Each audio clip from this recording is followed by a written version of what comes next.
오늘은 좀 딱딱한 이야기입니다. 십자가에 관계된 이야기고 그 십자가를 믿음으로 풀어가는 설교의 내용입니다. 그래서 매우 딱딱할 것으로 예상됩니다. 그래서 제가 아이스 브레이킹이라는 걸 처음 하면서 시작해 보려고 합니다. 실화입니다. 제가 겪은.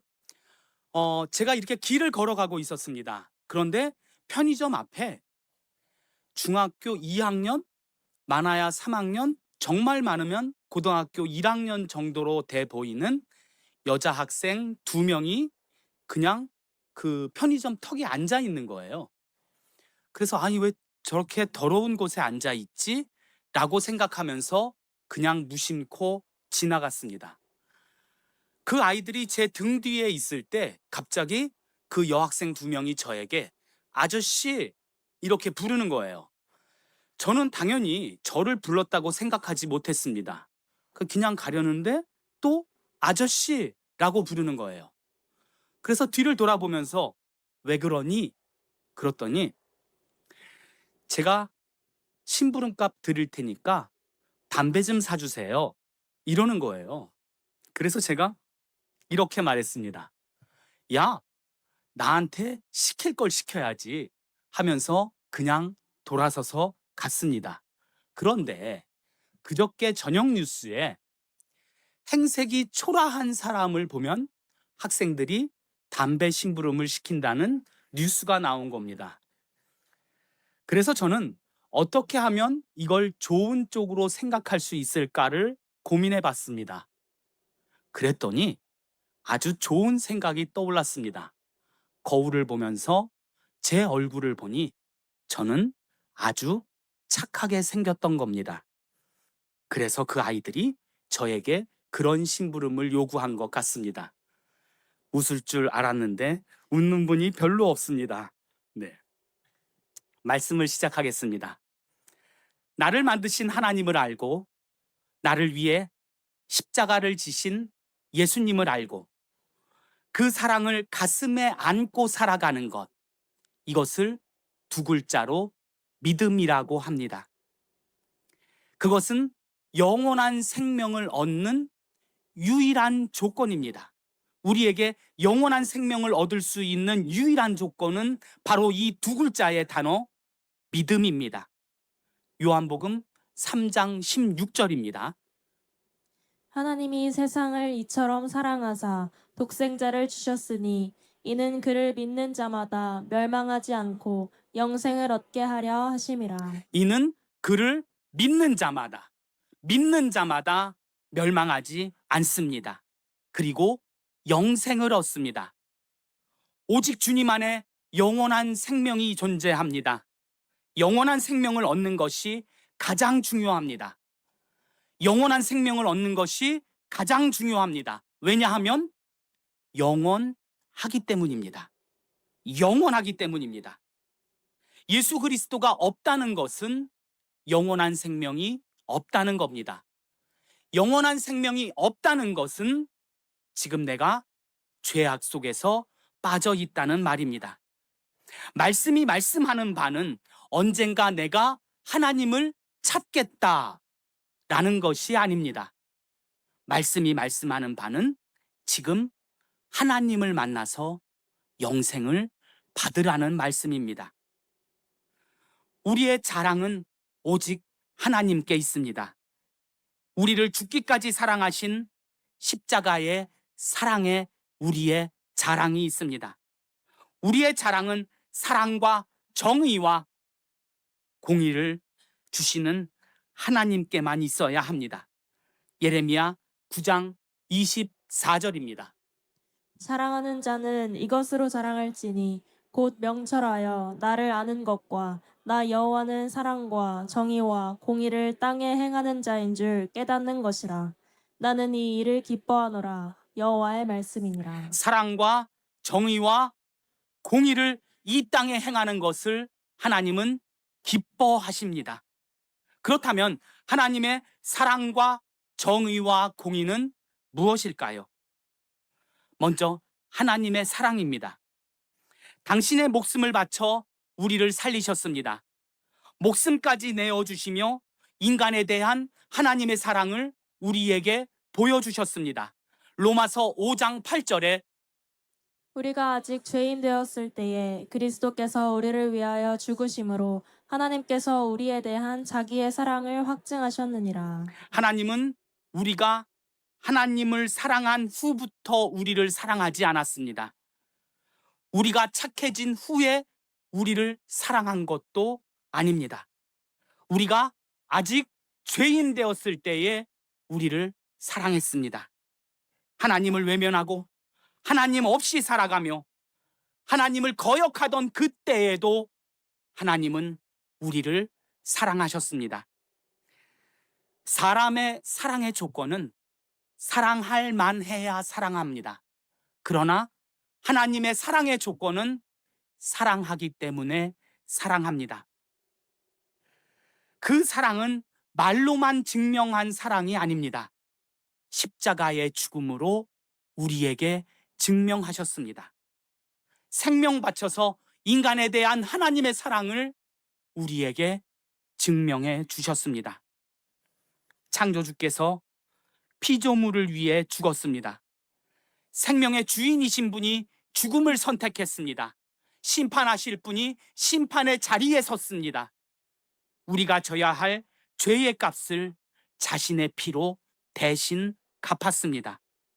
십자가는 단순한 형벌의 도구가 아닙니다. 하나님의 사랑이 가장 선명하게 나타난 자리가 바로 십자가의 자리입니다. 그럼 하나님은 어떻게 정의로우셨는가? 정의가 있기에 반드시 심판은 있습니다. 죄를 심판할 권한과 권세를 가진 예수님은 죄인의 죄값을 자신의 몸으로 대신 치르셨습니다. 반드시 치루어야 할 죄의 값을 심판자가 대신 치루어 정의를 지켰다는 말씀입니다. 베드로전서 2장 24절입니다. 신이 나무에 달려 그 몸으로 우리 죄를 담당하셨으니 이는 우리로 죄에 대하여 죽고 의에 대하여 살게 하려 하심이라. 그가 채찍에 맞음으로 너희는 나음을 얻었나니. 그 몸으로 우리 죄를 담당하셨습니다. 그 몸으로 우리의 죄를 담당하셨습니다. 우리로 죄에 대하여 죽고 의에 대하여 살게 하려고 그렇게 하셨습니다. 십자가는 사랑만 보여주는 사건도 아닙니다. 십자가는 하나님의 정의가 얼마나 완전하게 드러났는가를 보여주는 사건이기도 합니다. 하나님은 죄를 대충 넘기는 분이 아닙니다. 죄는 반드시 심판을 받습니다. 그런데 그 심판의 자리에 예수님께서 직접 서셨던 겁니다. 우리가 서야 할 자리에 주님이 서셨고 우리가 받아야 할 형벌을 주님이 받으셨습니다. 유일한 심판자가 인간의 심판을 막기 위해서 심판을 받으셨다는 사실입니다. 그렇기에 그 심판은 우리 모두의 심판을 대신할 수 있는 능력과 권한을 가지고 있습니다. 하나님의 정의는 악한 사람을 모조리 쓸어버리는 것이 아닙니다. 제가 예전에 어떤 분께서 이런 질문을 하더라고요. 임정훈 씨, 당신은 교회 다니는데 만약에 하나님이 진짜 계시다면 이 세상이 왜 나쁜 놈들이 더 잘 사는 세상이 됩니까? 라는 질문을 하더라고요. 그래서 저는 이렇게 대답했습니다.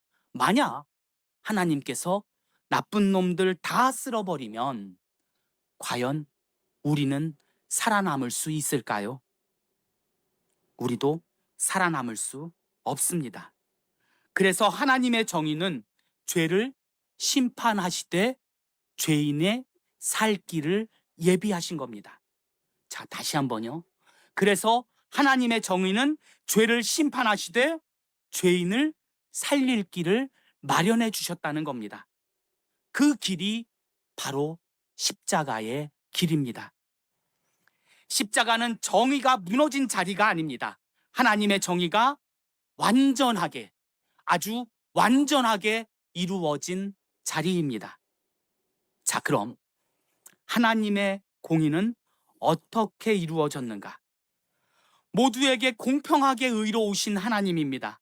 하나님은 사람의 학벌이나 재력이나 능력을 보지 않습니다.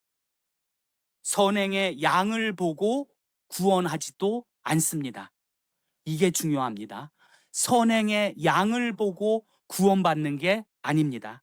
누구든지 예수 그리스도를 믿기만 하면 구원받습니다. 누구든지 그 믿음을 거절하는 자는 스스로 심판 아래에 머물게 됩니다. 하나님 앞에서는 모두가 동일합니다. 예수님을 믿는 자는 영생을 얻습니다. 믿지 않는 자는 정죄 가운데서 머무릅니다. 그리고 하나님은 사람들이 이 땅에 사는 동안에 십자가 앞으로 나오기를 기대하며 항상 기다리고 있습니다. 믿지 않는 자는 정죄 가운데 머뭅니다. 이것이 하나님의 공의로움입니다. 하나님은 죄를 심판하시는 데에도 공의롭고 사람을 구원하시는 데에도 공의롭습니다. 그래서 십자가는 하나님의 공의의 증거이기도 합니다. 십자가는 악인과 선인 모두를 위한, 십자가는 악한 사람과 선한 사람 모두를 위한 하나님의 죽음입니다. 그러므로 공의롭고 공의롭습니다. 마태복음 5장 45절입니다. 이같이 한즉 하늘에 계신 너희 아버지의 아들이 되리니 이는 하나님이 그 해를 악인과 선인에게 비추시며 비를 의로운 자와 불의한 자에게 내려주심이라. 하나님이 그 해를 악인과 선인에게도 비춰주십니다.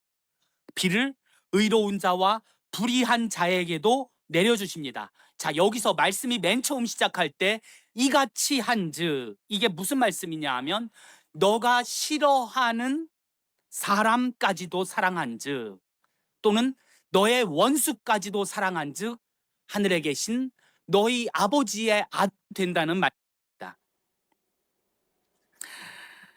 이 땅에 사는 동안에 주님의 공의는 변하지 않습니다. 악인과 선인에게 공평하게 비와 햇살을 주십니다. 만약 주님께서 사람처럼 자기 편만 사랑하고 나에게 잘하는 사람만 좋아했다면 십자가의 사랑과 구원은 아무 의미가 없게 됩니다. 하나님을 믿는 사람에게만 공기를 주지 않으셨습니다. 하나님을 부인하는 사람에게도 숨쉬게 하셨습니다. 하나님을 찬양하는 사람에게만 비를 주시지 않으셨습니다. 하나님을 원망하는 사람에게도 햇살을 허락하셨습니다. 십자가는 이러한 모든 사람들을 위해 죽으신 하나님의 공의로움입니다. 죄로 죽을 수밖에 없는 인간을 자신의 죽음으로 살렸습니다. 바로 이것이 십자가입니다.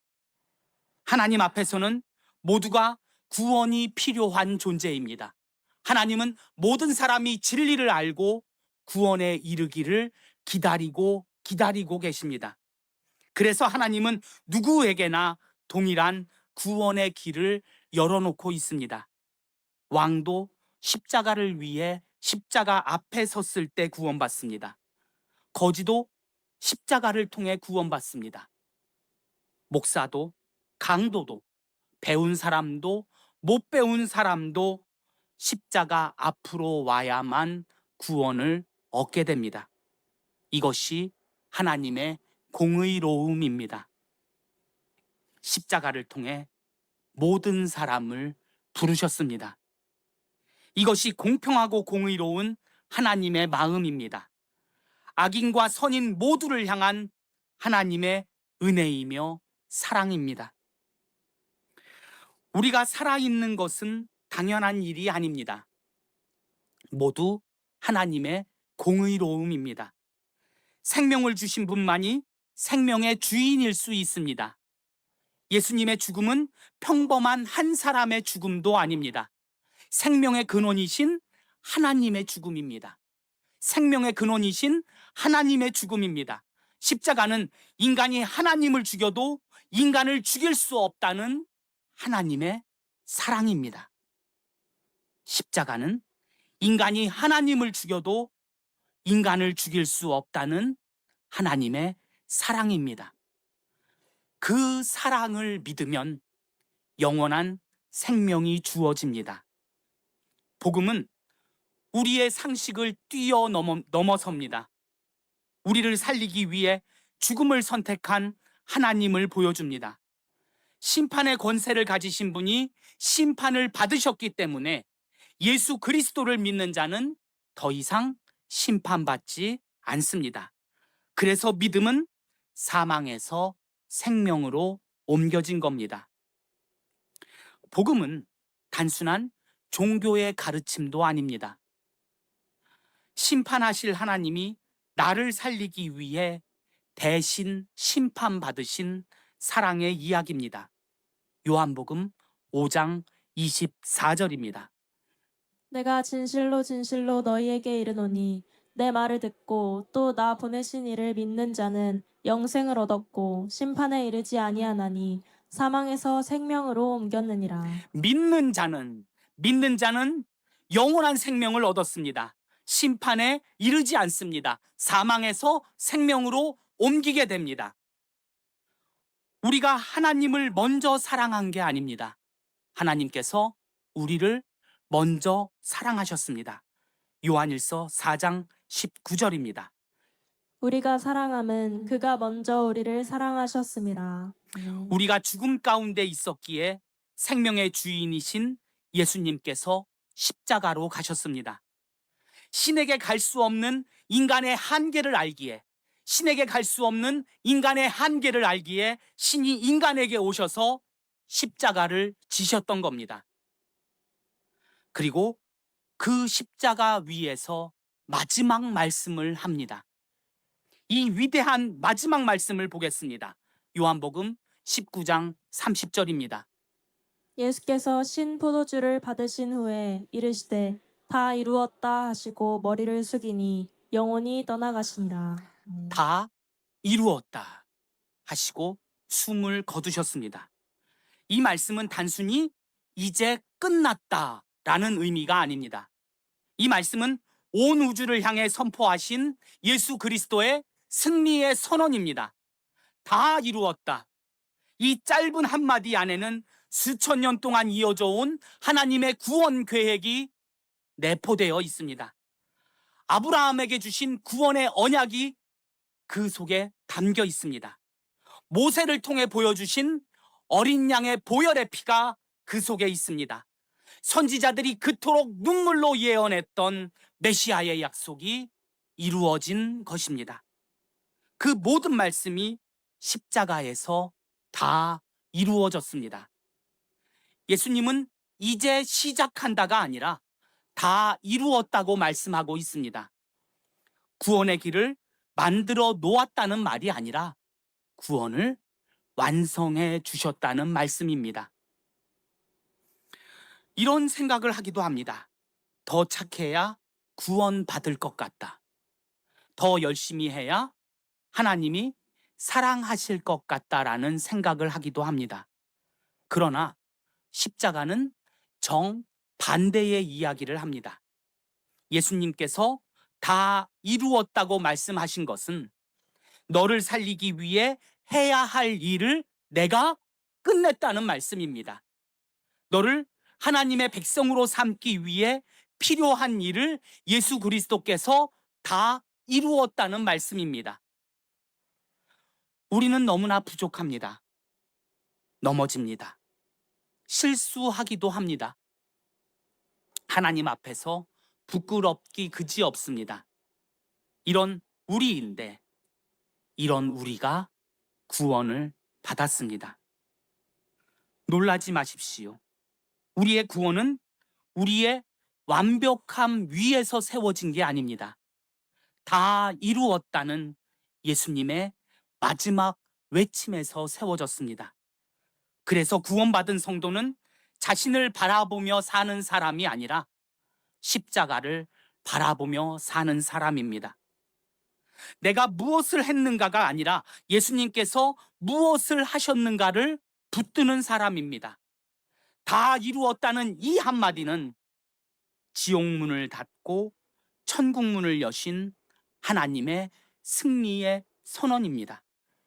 죽음에 대한 승리의 선언입니다. 죄에 대한 승리의 선포입니다.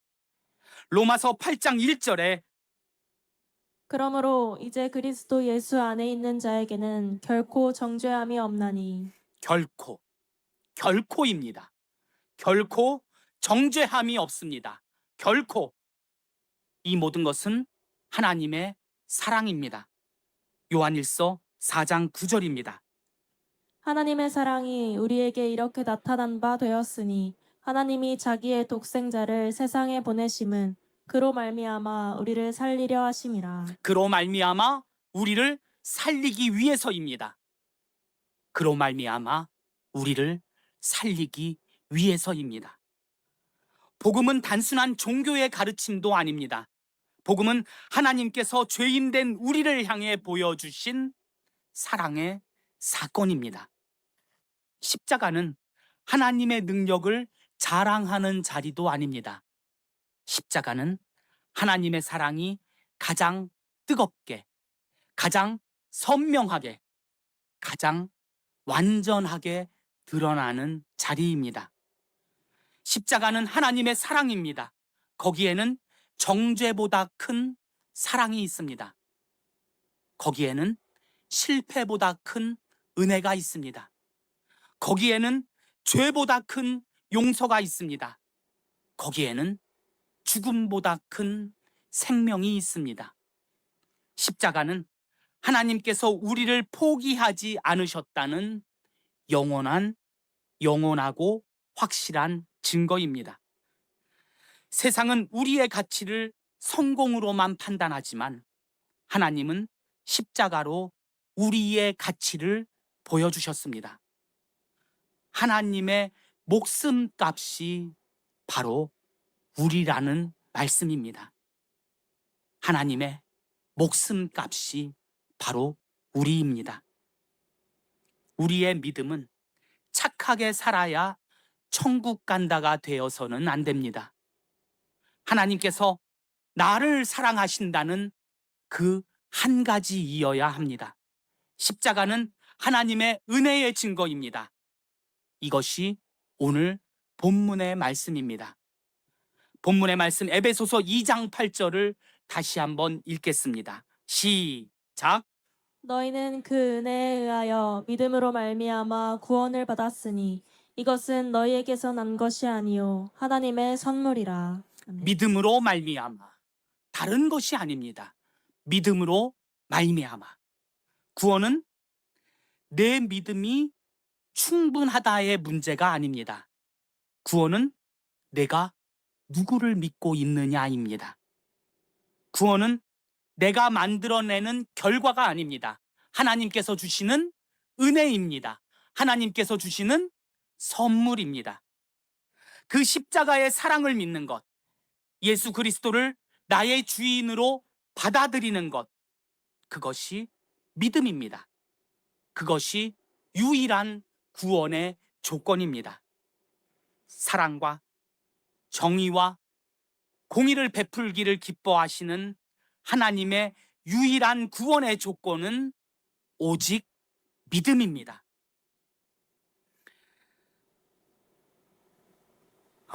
우리는 이렇게 생각하기도 합니다. 예수님을 믿는다면서 나는 왜 늘 그 자리일까? 기도해도 변하지 않고 결심해도 작심삼일을 넘기지 못합니다. 그런 내가 믿음이 있는 걸까? 하지만 믿음은 잘 해내는 모습이 아닙니다. 믿음은 안 되는 나를 알기에 다시 하나님을 찾는 마음입니다. 넘어졌다는 사실보다 다시 돌아온다는 방향성입니다. 그래서 예수님의 구원은 도덕적이거나 윤리적인 게 아닙니다. 될 수 없는 우리를 아시기에 구원의 조건은 오직 하나, 믿음입니다.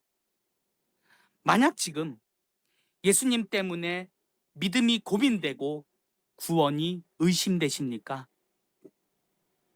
내가 괜찮은지 스스로 고민하고 계십니까? 그런 사람이라면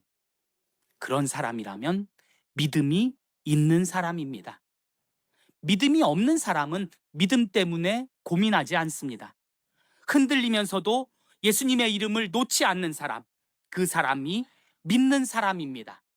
안 되고 안 되는데도 또 예배의 자리를 찾는 사람, 그 사람은 믿음의 사람입니다. 하나님은 완벽한 사람을 찾지 않습니다. 하나님은 잘하는 사람도 찾지 않습니다. 하나님은 실패하고 넘어져도 다시 또다시 십자가 앞으로 나오는 바로 그 사람을 기대하고 있습니다. 자신의 부족함 때문에 낙심하고 있습니까?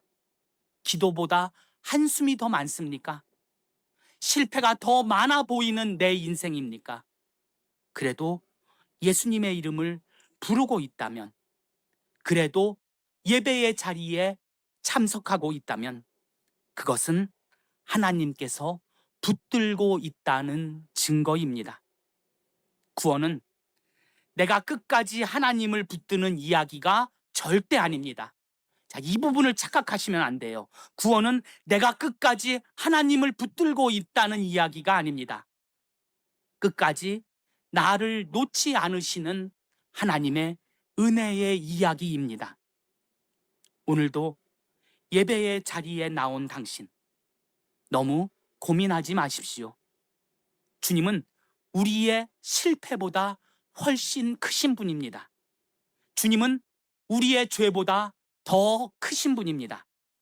비록 비틀거릴지라도 다시 예수님을 향하고 또 다시 예수님을 바라고 또 예수님을 부르고 또 예수님께 나아가는 그 사람, 예배의 자리를 잊지 않는 사람, 당신은 믿음의 길을 걷고 있는 사람입니다.